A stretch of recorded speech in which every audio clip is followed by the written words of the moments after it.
Fitacciyar jarumar wasan Hausan nan ta Kannywood, wato Rahama Sadau, ta ƙaryata raɗe-raɗin mutane na cewar wai an kama ta an kai ta kotu. Jarumar ta ce babu wanda ya kai ta kotu, kuma babu wanda ya yanke mata hukuncin zama a gidan ɗan kande, wato gidan yari. Jarumar ta bayyana hakan ne a shafinta na Twitter a ranar Talata, bayan da bayanai ke yaɗuwa a shafukan sada zumunta cewa an kama ta an kai ta kotun shari'ar Musulunci bisa zarginta da ake da sa hannunta wajen yin ɓatanci ga Manzon Allah. Rahama ta ce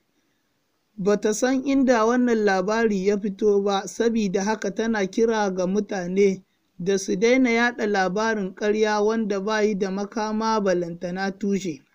A makon da ya gabata ne jarumar ta wallafa wasu hotuna a shafukanta na Twitter wanda suke bayyana hoton bayanta a fili, wanda hakan ya jawo cece-kuce a bakunan al'umma, wanda wasu daga cikin yankin mutanen Arewa suke Allah wadai da tofin alatsi ne ga wannan hotuna nata,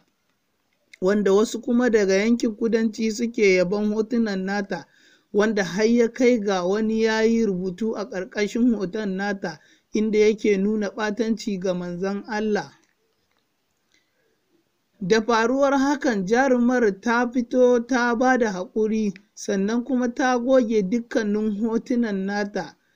Ƙwarai ta yi ladama a bisa wannan abin da ta aikata, sabida haka Allah ya kare mu daga faruwar irin wannan abin a nan gaba.